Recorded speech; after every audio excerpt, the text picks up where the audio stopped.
Let's listen to The Scarlet Letter by Nathaniel Hawthorne, Level B2, Oxford Reading University. Part 1. Salem, my native town, is a dull place. It used to be a lively commercial port, but now the ships pass it by, and grass grows slowly over buildings that were abandoned long ago. In my younger years, I used to work in an office there. Once I came across a pile of old documents in one of the empty rooms of the office building. Among the papers, I found a bright red letter A. It was a magnificent embroidery, as if taken off some lady's dress. I looked through the bunch of papers and discovered that it was a manuscript. It told about the tragic life of Hester Prynne and her connection to this embroidered letter. The tale shook me to the core, and I decided to share it with you. One morning in the mid-17th century, a crowd of men and women in plain clothes gathered in front of the heavy wooden prison doors in Boston. They were whispering among themselves about Hester Prynne and the punishment she deserved. "The judges shouldn't pity her," said one of the women. "She brought shame on Mr. Dimmesdale's entire church with her unacceptable behavior." "Mr. Dimmesdale is very worried about this unfortunate incident, yes," replied another woman. "The law says that she ought to die. Her existence itself is a shame, but here comes Mistress Prynne herself." The lock opened, and a prison guard emerged from behind the massive door like a dark shadow. His arm lay on the shoulder of a woman with a 3-month-old baby in her arms. Freeing herself from his hold, the woman came into the light. The baby had spent all its life in the darkness of the prison cell, so it turned its face away from the sun. The crowd stared at her, and the woman turned red in the face. She pressed the baby closer to her chest to hide the proof of her crime, a red letter A sewn onto her dress. The letter was decorated with golden thread. It was extraordinary. It did not seem like she was ashamed of this symbol. Rather, she was proud of it. The guard led Hester through the crowd to the marketplace, where the scaffold had been established. It was a place where criminals were brought to death. It was also used as a place to publicly shame those who committed crimes against society and religion. Boston was a conservative Puritan town, and religion influenced the townspeople strongly. The crowd stared at Hester and the letter on her chest in silence. If they had laughed at her openly, it would have been easier for her to bear the shame. So, to distract herself, she recalled her old life, her childhood in England, her parents who were no longer living, and herself as a little girl. She thought of an old man, an intellectual with tired, pale eyes that looked so deeply into the human soul, and of an old city on the continent, where a new life with him had waited for her. Then these pictures disappeared, and she was again faced with reality, where she stood on the scaffold with the baby in her arms and the scarlet letter on her dress. While looking at the crowd, Hester suddenly saw a man who occupied all her thoughts. He looked rather old, and he wore a weird combination of European and Native American clothing. Hester pressed the baby so close to her breast that it let out a scream, but she did not hear that. The man watched her closely. When he was sure that she had recognized him, he put his finger up to his lips. It meant that she was prohibited from revealing his identity. Then he addressed the man standing next to him. "Good sir, can you tell me who this woman is and why she has to be punished?" "You are a stranger here, apparently," said the townsman. "Otherwise you would know about the evil Hester Prynne and her crime. There was a great scandal in Master Dimmesdale's church." "Yes, I am a stranger to this town," replied the man. "I had been held prisoner by native tribes and have only just been released."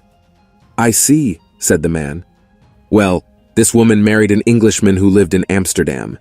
For a long time he had dreamed of moving to America.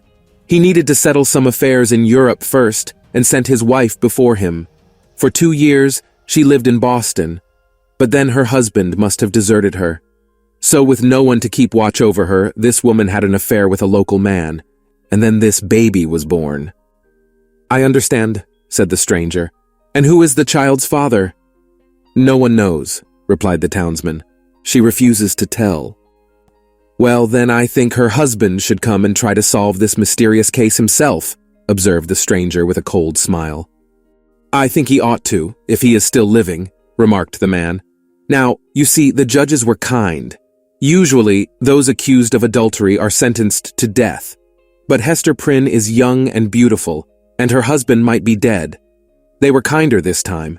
She was sentenced to 3 hours on the scaffold, and she will have to wear the letter permanently. A stands for adultery, of course. It's a wise decision, said the stranger, but it bothers me that the father of the child is not standing there with her. But sooner or later he will be exposed. The stranger thanked the man and disappeared. Hester stood on the scaffold, her eyes fixed on the stranger. She was glad that she met him here, in the presence of 1,000 witnesses, rather than one-on-one. "Listen to me, Hester Prynne," commanded a deep voice. Next to the scaffold, there was the building of the city council. Several priests and officials stood on its balcony, among them Governor Bellingham and priests John Wilson and Arthur Dimmesdale. "Dimmesdale, appeal to her so that she tells us the name of the man. You were her priest. She had trusted you with her soul and must have confessed her sin," demanded Wilson. Dimmesdale was a sensitive man, shy even, but when faith was concerned, he spoke with great confidence. He was a man entirely devoted to God. He addressed Hester calmly, trying to persuade her to reveal the name. He said that it would bring her closer to God, and even implied that she might free herself from the Scarlet Letter if she obeyed. "Never," said Hester with pride. "It is part of me now. I will not speak." Seeing that it was impossible to break her, the guards took Hester back to prison. Hester returned to the cell in a state of nervous excitement. The baby was also screaming and crying, as if its mother's milk made it anxious. Fearing that Hester might harm herself or the child, the guard went to call for a doctor. He came back shortly after with the mysterious stranger from the marketplace. The man introduced himself as Roger Chillingworth. "She will recover very soon, but I must ask you not to disturb us," he said to the guard and dismissed him. When he was left alone with Hester and the baby, he first examined the child, then took some medicine out of his bag, mixed it with water, and handed it to Hester. "In my travels, I learned a lot about medicine," he said. "The child is yours, not mine. You should give it the drink with your own hand." But Hester pushed the glass aside. "Don't you dare kill the baby," she whispered. What a ridiculous thought. This little being did no harm to anyone. Why would I kill it? The medicine is good for it, assured Chillingworth. Hester still hesitated, so he gave the medicine to the child himself. The baby went quiet and soon fell asleep. Chillingworth made another mixture and handed it to Hester. "It won't cure you as a pure soul would, but it is the best I can do for you," he said. "I have thought of death and desired it," whispered Hester. "But if there is poison in this cup, I don't want to drink it." "Be reasonable for once," he cried. "If I wanted revenge, the best I could do would be to let you live. You would forever suffer from your shame in the eyes of society, of the man that you once called your husband, and of this child." He pointed at the scarlet letter on Hester's dress and went on. "Hester, I know why it all ended like this. You are young and beautiful, and I am ugly and old.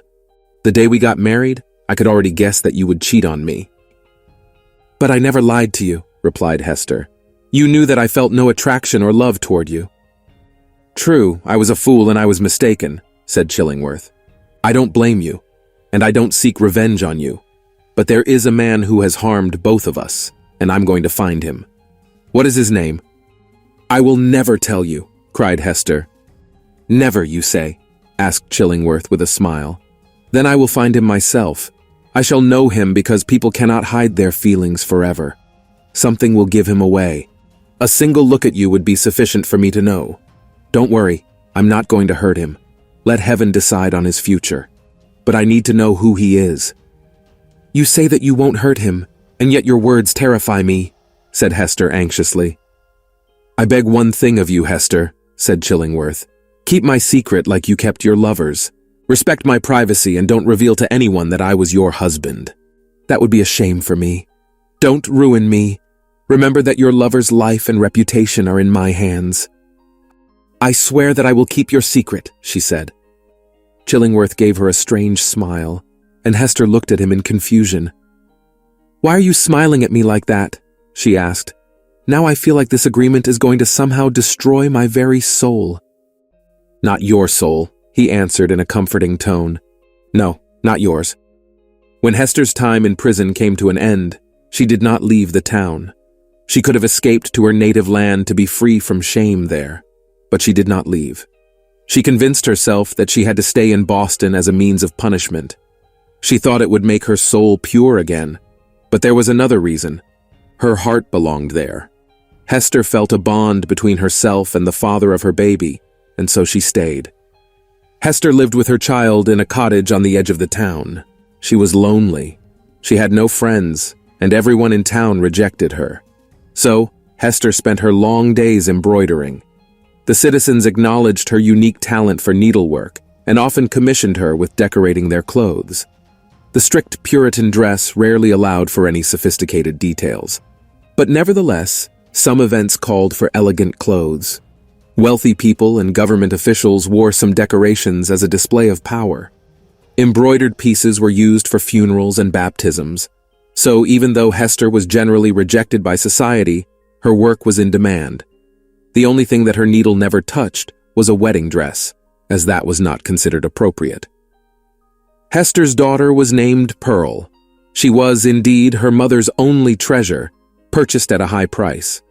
Knowing that the child was a result of an evil act, Hester was afraid that there was going to be something evil about the girl as well. The girl was heavenly beautiful, but she had a complicated character. Hester recognized her own desperate, stubborn, and unstable personality in the child. Strict discipline was an important aspect of raising children back in the day. Hester tried to impose a softer kind of control over Pearl, but it did not help. The child was wild and even aggressive sometimes. Hester could only really rest when Pearl was asleep. Like her mother, Pearl was rejected by society. She had no right to play with children from Puritan families and never spoke to them. If they approached her, she screamed and threw rocks at them. Pearl had been fascinated by the Scarlet Letter on her mother's breast since she was a baby. She would sometimes grab it and play with it. It hurt Hester a lot. She was constantly reminded of her sin and thought, what if she feels it? What if she can sense that her birth is marked with shame? Years passed, and soon Pearl turned 3. One day, Hester took her to Governor Bellingham's house to deliver a pair of gloves Hester had embroidered for him. But she had other reasons to seek an appointment with him too. Hester had heard that some of the more religious townspeople were plotting to take the child away from her. Some of them argued that Pearl was a demon child and had to be taken away for the sake of Hester's soul. Others suggested that little Pearl still possessed good in her, but it could only be preserved if the child was freed from her mother's dangerous influence. The governor's house was dark and unwelcoming. Pearl noticed a rose bush through a window into the garden and started crying loudly. She wanted a red rose. Hester tried to comfort her, but the girl wouldn't listen. Then 4 serious-looking men appeared in the garden, and Pearl finally went silent. She stared at them with interest. The men were Governor Bellingham, John Wilson, Arthur Dimmesdale, and Roger Chillingworth. Dr. Chillingworth now worked in town and accompanied his friend and patient Dimmesdale everywhere. The priest's health had been declining recently. He had become thin and pale and would often put his hand over his heart with an expression of pain on his face. The governor came down the stairs and saw Pearl. "Oh, what do we have here? A little bird with bright feathers," he said joyfully, observing the girl. "I am my mother's child. My name is Pearl," she said. The governor looked around confusedly and spotted Hester in the corner of the room. "Ah, here she is, standing there in the shadows," he said. "I know what brought you here, Hester Prynne. We have discussed your case, but the question still stands. Are you sure you can keep the child and teach her about heaven and earth, or should someone else adopt her? How can you guarantee that you, a sinner, will show her the Puritan way of life?" "I can teach my little Pearl what I have learned from this," answered Hester, and pointed at her symbol of shame. "My own tragedy is teaching me lessons that I can pass on to my daughter. She will grow wiser and better than me." "We will assess her knowledge of the Bible first," said John Wilson. "Pearl, can you tell me who made you?" Although Pearl knew that God had made her, she refused to answer for no apparent reason. After being repeatedly questioned by the priest, she finally said, No one made me. I grew on a rose bush near the prison door, and my mother picked me like a flower." "This is terrible," cried the governor. "A child as old as her doesn't know that God made her. I assume, gentlemen, that we don't need to ask any more questions to make our decision."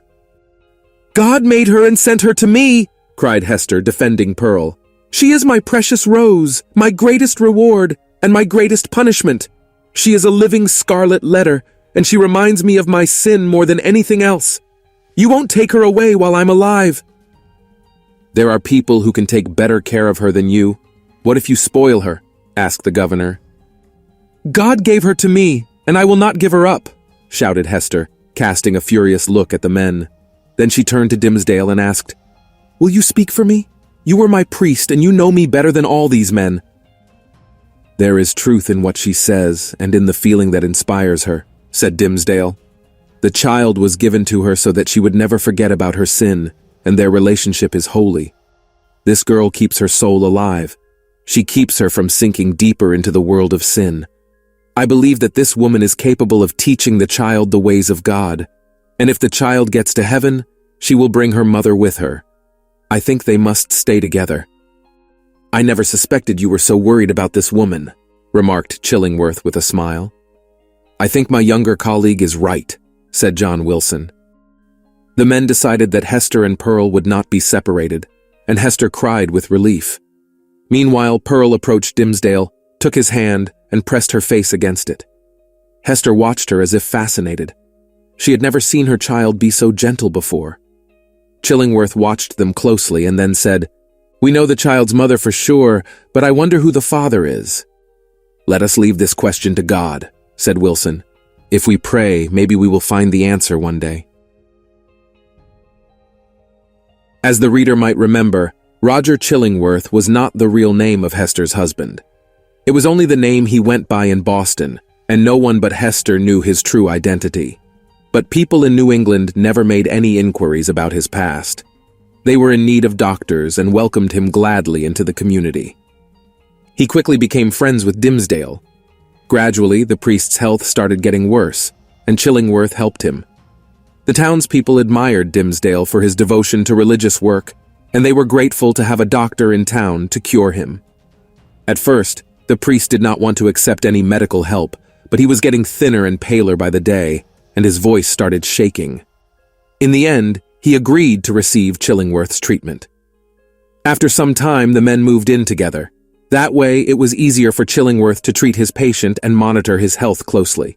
They spent a lot of time debating moral and spiritual questions, personal and public affairs. Chillingworth suspected that Dimmesdale was Pearl's father. He decided that the priest was losing strength because his dark secret was slowly destroying him from the inside. Chillingworth's many attempts to make the priest reveal it in conversation failed completely. However, not everyone was happy with Chillingworth's presence in town. At one point, someone started a rumor that Chillingworth was not the man he seemed to be. Some people even implied that he was a servant of Satan, or the devil himself attempting to steal Dimmesdale's soul. One day, Dimmesdale was sitting by the window that looked into the graveyard, leaning his head on his hand. Chillingworth was in the graveyard, digging out plants. "Where did you pick this plant with dark leaves that you're holding?" asked Dimmesdale. "Here in the graveyard," replied Chillingworth. "It is unknown to me. I found it on a grave without a stone. The plant grew out of the dead person's heart. I assume they had some dark secret which they should have revealed while they were alive." "Maybe they wanted to reveal it but couldn't," replied Dimmesdale. "But why?" asked Chillingworth. "Why do people choose to carry such a weight on their shoulders all their life? When the judgment day comes, all secrets will be revealed anyway. All souls will be set free, and only God will judge them," said Dimmesdale. He was silent for some time, then spoke again. "But tell me, my good doctor, has my health improved in any way?" Chillingworth did not have the time to answer. He was interrupted by a child's laughter. Dimmesdale saw Hester and Pearl in the graveyard. Pearl was jumping and dancing on the graves, ignoring her mother's appeals to stop. The girl gathered some spiky purple flowers and stuck them to the letter A on her mother's dress. Stay with us for part 2. Like and subscribe to support our channel and keep getting new stories. And now check out another awesome audiobook.